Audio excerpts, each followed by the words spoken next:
everyone and welcome to Online Help Guide.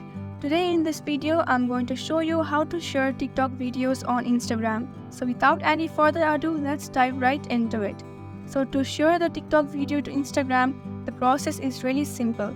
Just go and open your TikTok app. Process is same for Android as well as iOS devices.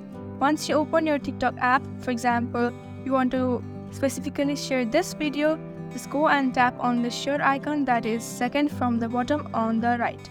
Tap on it and here we are. And if you want to go share it on Instagram or stories, you can tap on specific these things, and in case of Instagram, tap on Instagram, and now Instagram is open and here you can post on story or feed or send it to your friends or anyone. So yeah, thank you for watching the Online Help Guide. I hope this video was helpful. If it was, please hit the like button and comment if you have any questions or feedback. Also, if you are new to our channel, please subscribe and hit the bell icon so that you don't miss our upcoming videos.